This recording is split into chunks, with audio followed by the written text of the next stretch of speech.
Guys, welcome back again to Hum Tum in England. और आज इस वीडियो में मैं ही आपके साथ रहने वाला हूँ, क्योंकि आज हम शेयर करने वाले हैं भाई मेरी जर्नी। आप लोगों ने अवी की जर्नी तो देखी होगी, हमने जो वीडियो बनाई थी कि अवी ने यहाँ पर कैसे इंडिया से वो यूके में सेटल हुई है। लेकिन वो वीडियो देखने के बाद हमारे पास इतने सारे मैसेजेस और इतने सारे ईमेल्स वगैरह आई हैं कि भाई गौरव भाई जो है वो यहाँ पे कैसे आए हैं और उनकी जर्नी क्या रही है, इंडिया से यूके कैसे सेटल हुए हैं। तो ऑब्वियसली हम लोगों ने शादी करी थी, बट मेरी जर्नी जो है बहुत ही इनडायरेक्ट रूट रहा है उसका, और बहुत ही इंटरेस्टिंग जर्नी है। तो आज हम शेयर करने वाले हैं आपके साथ मेरी जर्नी, और इस वीडियो को एंड तक देखना। हो सकता है आपको थोड़ी मोटिवेशन मिल जाए, हो सकता है आपको थोड़ी इंटरेस्टिंग लगे। तो स्टार्ट करते हैं फिर आज मेरी जर्नी से।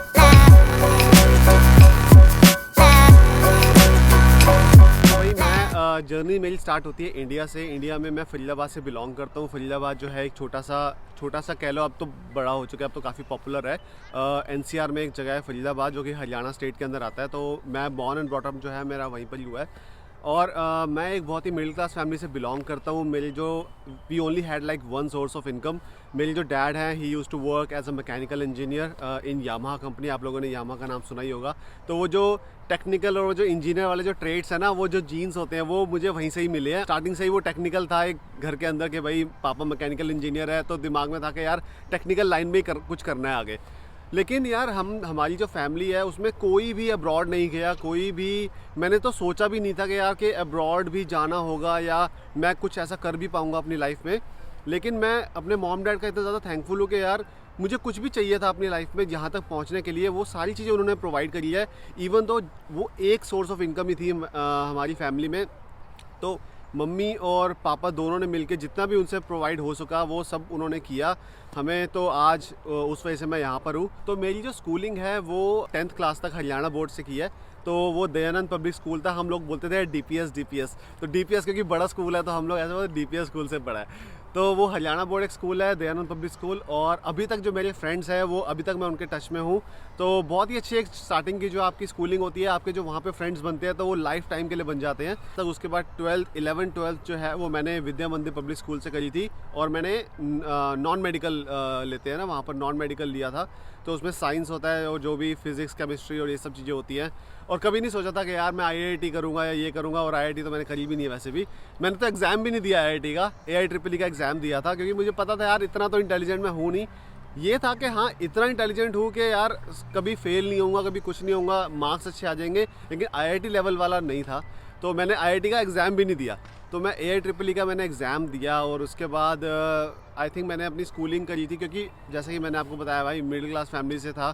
तो कॉलेज भी ऐसा ढूंढना था कि यार ज़्यादा पैसे खर्च ना हो, कुछ ना हो। तो फरीदाबाद के वहीं पर ही पलवल एक एरिया है, वहाँ पे AITM कॉलेज है, advance institute of technology and management. तो वहाँ से मैंने इलेक्ट्रॉनिक्स एंड कम्युनिकेशन इंजीनियरिंग की जो बीटेक होती है, वो बीटेक जो है मैंने वो वहाँ से करी है। 4 साल, बड़ा ही अच्छा टाइम। तो यूनिवर्सिटी का टाइम ऐसा था जो कि यार आपको होता है ना कि यार बीटेक आप कर रहे हो लेकिन आपको पता नहीं होता कि करना क्या है आगे जॉब। उस टाइम पे तो यही था यार। आजकल क्या है, आजकल बहुत एडवांस हो गए हैं लोग, आजकल यूट्यूब चैनल इतने आ गए हैं, पता चलता रहता है कि यार इसके बाद क्या करना है, हमें लाइफ में क्या करना है। तो उस टाइम पे यार था ठीक है बीटेक करिए, कहीं ना कहीं जॉब करेंगे, लाइफ सेटल हो जाएगी, ऐसा कुछ था प्लान। ये नहीं था यार कि अब्रॉड जाना है। अब्रॉड का तो सोचा भी नहीं था उस टाइम पे, क्योंकि पैसा इतना लग जाता है, ये लग जाता है, वो लग जाता है, तो सोचा ही नहीं था। तो उसके बाद अब बीटेक स्टार्ट हुई और सेकेंड ईयर का टाइम था जब मेरी जो जर्नी यहाँ से स्टार्ट होती है, जब मैं मिला अवी से। तो अवी जो है, मैं सेकेंड ईयर में था, 2011 की बात है।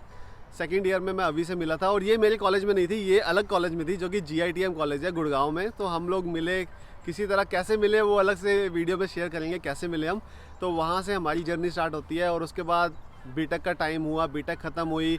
उसके बाद मैंने कहा यार इंग्लिश में थोड़ा हार्ड टाइट था उस टाइम पे, ठीक ठीक सी थी, लेकिन वो फ्लुएंसी चाहिए होती है ना इंग्लिश में, तो वो थोड़ी चाहिए थी। तो यार उस टाइम पे टेक्निकल सपोर्ट का बहुत जॉब चल रही थी, मतलब BPO बोल सकते हो, BPO KPO। तो मैंने टेक्निकल सपोर्ट की जॉब करी थी कन्वर्जिस में। वहाँ पर मैंने आई थिंक 2-2.5 साल जॉब करी है। और तब तक ये था कि यार अभी जो है वो ऑलरेडी यूके चली गई थी, और मेरा ये था कि यार अभी यूके चली गई, अब मैं यहाँ पर हूँ, टेक्निकल सपोर्ट की जॉब कर रहा हूँ, लाइफ में आगे क्या करना है, कुछ तो करना पड़ेगा, कुछ तो अचीव करना है लाइफ में, है ना।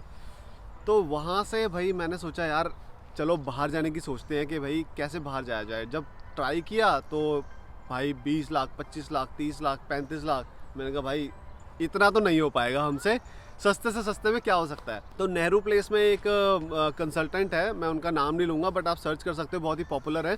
उन कंसल्टेंट के पास मैं गया तो मैंने सोचा कि यार आप सस्ते से सस्ता बताओ कि भाई बाहर जाना है मुझे, स्कोर मेरा अच्छा है बीटेक में, और बीटेक की पढ़ाई के बेस पे या 11th-12th की पढ़ाई के बेस पे मुझे कहाँ पे एडमिशन मिल सकता है या फिर सस्ते सस्ते में हो जाए।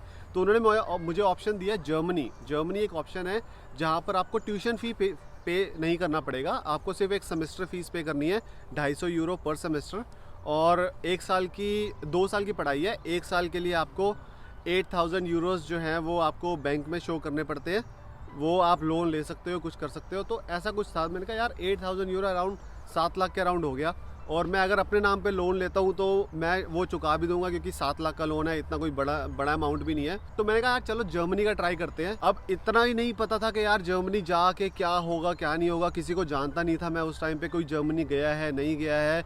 वहाँ से मेरी जर्मनी की जर्नी स्टार्ट होने लग गई। अब वहाँ से क्या हुआ, मैंने पापा को बताया आके कि भाई मैं कंसल्टेंट से मिल के आया, मैं पूरा पूछ के आया जर्मनी का प्रोसीजर, मुझे लगा कि हाँ चल थोड़ा पॉसिबल है।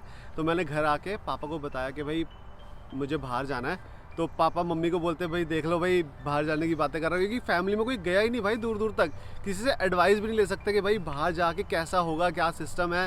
तो इतना तो था ही नहीं कि यार बाहर जाएंगे, घर यही होता है इंडिया में यार, यहीं पर ही जॉब कर लो, यहीं सेटल हो जाओ, ये बन जाओ वो बन जाओ, इंजीनियर डॉक्टर ये सब चीज़ें। तो मैंने कहा यार अब क्या करें, मम्मी ने बोला, मम्मी ने थोड़ा सपोर्ट किया कि चल कोई नहीं तू ट्राई कर और देख, अगर होता है तो ठीक है कोई बात नहीं। लेकिन वो होता है ना यार घर में कि यार बच्चे बाहर चले जाएंगे तो मॉम डैड कैसे रहेंगे, तो वो सब चीज़ें सारी दिमाग में आती है। मैंने फिर अभी से भी डिस्कस करना स्टार्ट कर दिया कि यार मेरा ये प्लान है जर्मनी जाने का। तो अभी ने भी मुझे काफ़ी सपोर्ट किया, उसने भी मुझे काफ़ी एडवाइस किया, लेकिन वो भी नई थी उस टाइम पे यूके में, वो भी एज ए स्टूडेंट थी, तो उसको भी चीज़ें नहीं पता थी जर्मनी की। और उस टाइम पर यार ये था 2015 में यूट्यूब चैनल भी इतने नहीं होते थे। आज के टाइम पे तो आप YouTube पे इतनी इन्फॉर्मेशन देख सकते हो, उस टाइम पे हमें पता ही नहीं होता था यार YouTube से भी इन्फॉर्मेशन मिल सकती है। तो मैंने वहाँ पे रिसर्च करना स्टार्ट कर दिया। अब मैंने जब रिसर्च किया तो मुझे ये पता लगा कि वहाँ पे पब्लिक यूनिवर्सिटीज़ जो है जर्मनी की, वो बहुत ही वर्ल्ड क्लास, आई मीन बहुत ही अच्छी मानी जाती है वहाँ पे, क्योंकि वहाँ की जो पढ़ाई है वो बहुत ही एक ऐसे लेवल की पढ़ाई होती है। अगर आपने वहाँ से कोई मास्टर डिग्री या कुछ कोर्स आपने किया है तो यू हैव समथिंग। बीटेक में यार ये होता है आपने डिग्री कंप्लीट कर लिया, आपको कुछ पता ही नहीं, आपको पता ही नहीं होता आपने किया क्या है। तो मैंने सोचा चलो जर्मनी ट्राई करते हैं, और जर्मनी मैं गया और मैंने कम्युनिकेशन सिस्टम एंड नेटवर्क्स का कोर्स किया टेक्निशियन होक्सचुले क्लोन में, जो कि कोलोन एक सिटी है which is I think 4th largest city of Germany. तो वहाँ पर अब वहाँ पे क्या होता है यार, मैं जर्मन आपको आनी चाहिए, तो मैंने इंडिया से ही जर्मन सीखना स्टार्ट कर दिया। एक मेरी टीचर थी, उन्होंने मुझे जर्मन लैंग्वेज सिखाई, लेकिन मैंने नोटिस किया यार इंडिया में जो आप जर्मन सीखते हो ना, वो जर्मनी में जो जर्मन वो बोलते हैं वो कम्प्लीटली डिफरेंट है। अब मैं फ़्लाइट लेके अपना सब कुछ हो गया, सब कुछ मेरा एडमिशन वगैरह हो गया। अब एडमिशन में ज़्यादा कोई वो नहीं होता, अगर आपके स्कोर अच्छे हो तो आपको एडमिशन इजीली वहाँ मिल जाता है। आपको सिर्फ आई थिंक 8000 समथिंग यूरोज़ जो है वो अपने बैंक अकाउंट में, ब्लॉक्ड अकाउंट में शो करने पड़ते हैं। तो अब मैंने जर्मनी जब जाना था तो जर्मनी में मैंने एयरबीएनबी बुक किया हुआ था स्टार्टिंग के कुछ दिनों के लिए, क्योंकि वहाँ पे आप यूनिवर्सिटी की तरफ से एक एकोमोडेशन होती है, बहुत ही सस्ती होती है, वो आप ले सकते हो। उसके लिए आपको एक फॉर्म भरना पड़ता है, स्टार्टिंग में अप्लाई करना पड़ता है, वो मैंने अप्लाई कर रखा था। तो मेरी जो एकोमोडेशन थी वो मुझे पहुँचने के 15-20 दिन बाद मिलने वाली थी। तो 15-20 दिन तक मैंने एयरबीएनबी वहाँ पे बुक कर रखा था।